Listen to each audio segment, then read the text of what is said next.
I think that my father was all about honesty in his life and in his art. And I think in areas like pretending that racism didn't exist or that abuse didn't exist, he was very much about exposing what was really going on. We are a predominantly black basketball team. We have a white coach, and now we have a white team captain. So you don't want Salami as team captain because he's white? I think it enraged him that people were being held back in their lives and in their careers simply because they were black or they were Asian or they were women or whatever it was. And he sort of made it his mission to give them the opportunity that he saw they deserved. I've had a lot of people come up to me, even today, will say, you know, your husband did more for minorities and women than anybody in the town. But he really was incredibly generous, the most generous person I've ever known in my life. Bruce won a diversity award from the Directors Guild for promoting minorities getting opportunities to do things like write and direct and produce. He was a big believer in not taking anyone's potential for granted. He showed us that there is an afterlife after the white shadow and let us know that you guys can do great things. And he opened those doors. He created an environment that was open, creative, that was educational, and he stressed learning. It changed people's lives, it changed people's careers, and continues to do so. You know, this might be the start of a beautiful friendship. I think anybody who tries to define Bruce Paltrow in any simple terms is missing it, because he was complex. He had a wonderful personality, just vibrant, exciting, very engaging. He was just this whirlwind. When Bruce came into a room, you knew it. To say Bruce was forward with his opinions is an understatement. He was aggressively in your face with it. And you didn't resent him. That was the magic of Bruce. Bruce spoke his mind. He was not afraid to be tough. But at the same time, he could also be the guy to say, whatever it is that you need creatively, I'm there for you. He seemed to be serious, focused, and lovable at the same time, and that's hard to do. People said, like, oh, Bruce could be tough, but that's because he was so honest. He didn't want to waste anyone's time with, you know, bullshit. He wasn't out to hurt anybody, but people who like to be sweet-talked, they were in the wrong job, you know? But also, the man was hilarious and so witty and so quick. He was so fast because you could be telling a story and he'd come in with a funny quip that would just totally crack you up. He had a really sort of skewed way of looking at the world, and he would just say the funniest things. That sense of humor was very sarcastic. You leaving? Goodbye. Enjoy the rest of your vacation. What I remember more than anything else in this show was laughing all the time. What's so funny? I see guys laughing at me. I don't mind this. I don't mind this. People would come in, have a story meeting with Bruce where you're breaking a story, trying to get the beats of the script set up. They would come in and they would pitch it.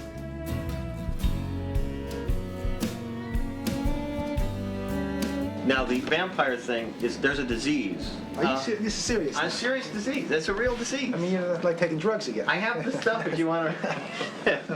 I have a sense of being set up here. Honest to God. No. I have the actual information. So this guy really suffers from this blood disease, which does have, in fact, a name. But before that, he goes up to the psych ward, because Elliot sends him up to the psych ward. I thought Elliot blows him out. He would sit there in his chair, and if he had his arms crossed like this and he was looking at you and just nodding like that, you knew that you were about to take a beating. And everyone got to the point where they said, what kind of mood is he in today? Because this may not be the day we pitch that one story, because he might not go for it. He's in a bad mood because he hasn't talked to Blythe and the kids are back in New York and there's a problem with Gwyneth at school and he has to get on a plane early to go back. Let's wait till Monday when he gets back. He may be in a better mood by then. Are we going now? That's it? We can go? Let's go.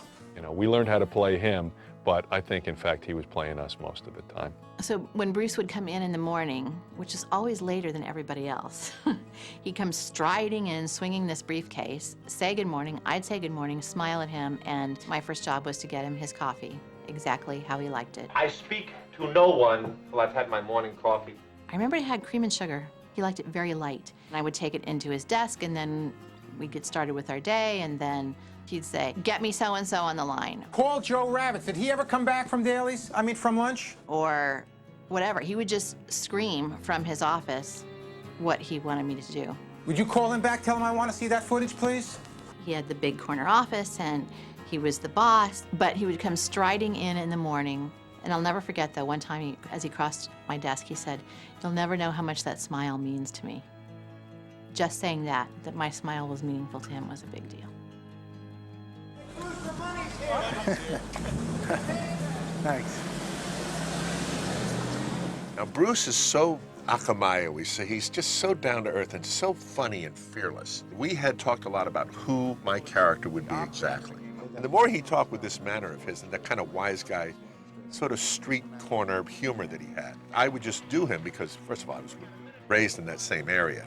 So it was to make the guy a little bit more street. And I remember he had all these notions of what he wanted me to do. He's got to be tough. Don't get sensitive. He said, Ken Reeves never cries. He never cries.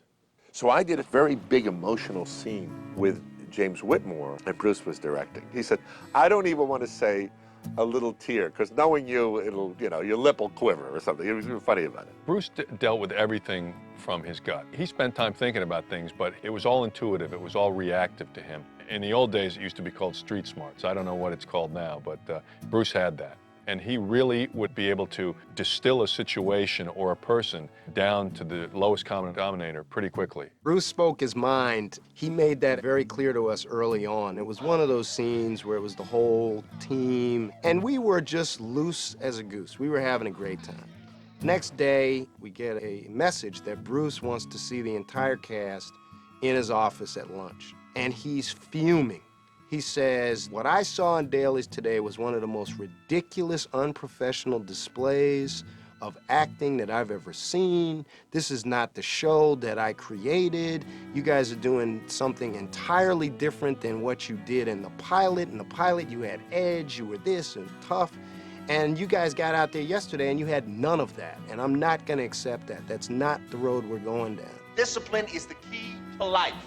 He would control the set completely. If you were fooling around in the scene, and it wasn't all the other guys, it was very often me and, you know, mostly, I guess, me. But what would happen is, like, Bruce would come down, if you were monkeying around, he would say, okay, you're off the set, I'm giving your lines to somebody else. And you would be like, you can't give my lines away, I only have 3 lines for the whole show. But he would give them away to the other actors, and he'd still go wait outside the stage so you can act like a professional. It was always a life lesson, Bruce. You're sorry? What kind of excuse is that? I'm sorry.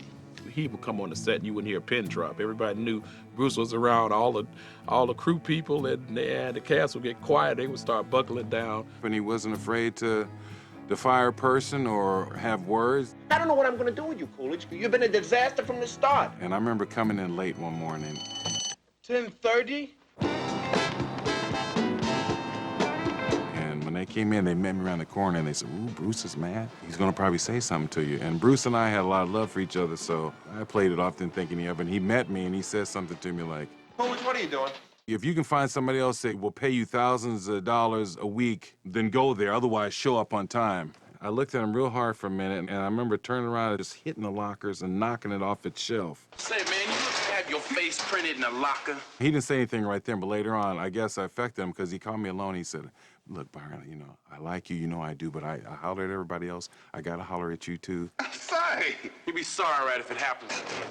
I wasn't sure if you were going to hit me or not. So I was like, no, Bruce, I know that. And he said, yeah, but you hit the locker and you made me think that that could have been me. And I was like, yeah, but I'd have lost my job. All right. One day, he calls out to me, Beth, get me the script of whatever show number it was. And I said, I can't. They're having a reading in the room where we kept our scripts for the sitcom Rhoda. He said, I'm gonna count to 10, and by the time I finished counting to 10, if you don't have the script right here in the office in my hand, you'll be fired. So I timidly got up and I walked over to the door and I interrupted their cast reading and I tiptoed over to get the script, and Valerie Harper said, what are you doing? We're having a cast read-through. Why are you interrupting us? And meanwhile, in the background, Bruce is going, 8, 9, and I dashed out of there. And when I handed him the script, I had started to cry. I felt like just so, frazzled about it. And he looked up at me and said, what happened? I said, well, they cast Rita Rhoda. And he threw the script down and he strode into the room and he threw the door open and stood there like this and said, who made my secretary cry? And of course, mostly it was him going, 8, 9, 10. But he was so protective of me, and yet he never understood how intimidating he could be. He said to me when I first met him, if I like your script, I'm going to make you the head writer. Well, I remember bringing the script down to MTM and being put in an office. And I sat there while Bruce went into the other office to read the script. And he gave me one of the episodes that he had written. He said, while I read yours, you read mine, which also really shows you the guy had no ego because I was a nobody. About every 15 minutes, he would open the door and come in and give me one of these. And I'm reading his script, and there are things in his script that I don't like. So he comes back when he's finished and he says to me, I love it, you're gonna be the head writer on the show. And he says to me, what do you think of mine? And I said, well, there's a lot of things in here I really don't like. And he said to me, then fix it. And he walked out the door. Bruce had very specific ideas of what he wanted to do with the series, but he was involved in a way that allowed people freedom to do whatever they could do. Then he'd reshape and he'd talk about new possibilities, new ways of approach, maybe for the next time. As I cast with him, he was very inclusive and respected my opinion. And I remember just feeling productive and good working with him and made everybody on the show feel connected, that we were all putting out this product we were proud of, not just him and not just the writers, but all of us on the show. The one thing where he was and could be brutal was dailies, and we used to see dailies in the screening room, and he would rip that material apart. If he, even when he liked it, he was ripping it apart. It was his way of being affectionate is what we mostly learned about Bruce. No BS with Bruce. I remember once he blew up about something and I went up to him and said, I will not have temper in my house. He sort of blanched, you know, it was very balanced in our family. I could let him know exactly how I felt. He let me know how he felt. We had some very good, healthy knockdown dragouts, you know, not physical, but we were both voluble and both opinionated. And what I loved about him, though, he was so incredibly fair with me. He encouraged me to do theater. I mean, a lot of men would not be behind what I did. I'd go back to New York and do a Broadway play for a limited run, but I'd go away a lot. He encouraged that. He did not want me to be a housefrau. He felt that I had something to offer as an actress, and he did not want to squelch that. He really wanted me to grow, and he was very encouraging. He was a great champion of the people that he loved. You know, for example, when I was sort of not wanting to go back to university, he saw me in a play and he said, you know, I don't think you should go back. You're good at this. You should really try and do this. And so I tried to, you know, become an actress because he had kind of given me that conviction to do it. And I saw him do it time and time again with people across the board. It was absolutely an extension of who he was, not only as a producer and a creator, but as a human being and a husband and a father. What Bruce did is Bruce put his money where his mouth was. Bruce said, I believe that minorities should have more opportunities, and I'm going to be the guy who gives somebody a shot, and he did it. And we just can't appreciate now how rare that was. People were not doing that. He doesn't care about whether you're black or white or whatever. And when he wanted to hire women, or he wanted to hire the script supervisor and bump her up to be a director, you know, he did it and he pushed those things. Bruce was very good with giving people opportunities who wanted to work for it. The number of players that all became very successful directors, Thomas Carter and Kevin Hooks and Timmy Van Patten. He really believed in people, and the people he believed in, he really pushed them. There was a lot of people that came out of our show. They started at, you know, production assistant, who are now major producers. You may have come in at one position in that place, but you weren't going to stay there if you had any talent or ability or had any ambition to grow. He was going to make sure that you got there. He's responsible for every good thing that ever happened to me in this business. I mean, he started me as an actor, basically. He started me as a director. And he's been like a father to me and a grandfather to my children, and, you know, it's a big empty hole in the world without him. You know, again, I just can't say enough good things about Bruce and what he did for not only us, but for the industry, for the business, for the legacy of what this business should always be about.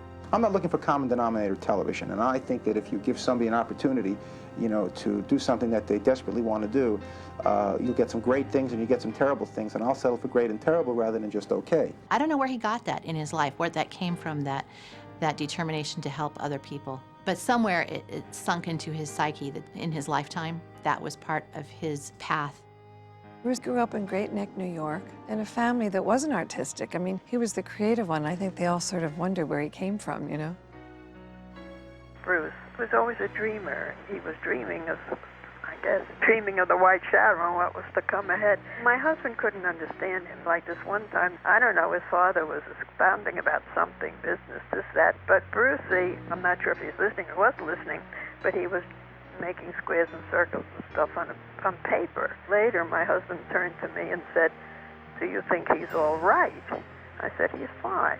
I mean, I was being a real bitch. I said, yeah, he's fine. He just didn't want to listen to you. He loved to go to museums, and he and I loved to go to the theater together when we could. It was something I always loved, and he seemed to, of all my children, he seemed to have an affinity for it also. But we don't know where he came from. There was no writers in the family. There were no, artists. There was no anything. I think it was just inside of him someplace. He didn't get it from me, that's for sure. Or certainly not from his father. But that was Bruce. He always had to do everything on his terms when he was ready, whether it be writing White Shadow or no matter what. I think my favorite thing about Bruce is that he was such a family man. And as far as he was concerned, family came first. To Bruce, family was of paramount importance, and nothing stood in the way of that. When he had something going on with his kids or his wife, you didn't find him at work. At the time of the White Shadow, he had 2 little kids. I think Gwyneth was 7 and Jake was 4 or something like that. He loved them so much, and they would occasionally come into the office and play in his office while he, did whatever producing dad does. And he would talk about his kids a lot, and he was obviously very proud of them, and particularly about Jake, he would say, such a sweet boy. He is such a sweet boy. And of course he thought Gwyneth was just the apple of his eye. She was daddy's little girl. Family is everything to us Paltrows, and he constantly let us know what joy we brought him and how much his life was sort of lit up by myself and my brother and my mother. It was such an extraordinarily special thing, to have a father who reinforced your existence in that way and made you feel so incredibly loved. And, he was the funniest guy ever. And so he sort of kept us all together with lots of humor. And, we follow his example to this day.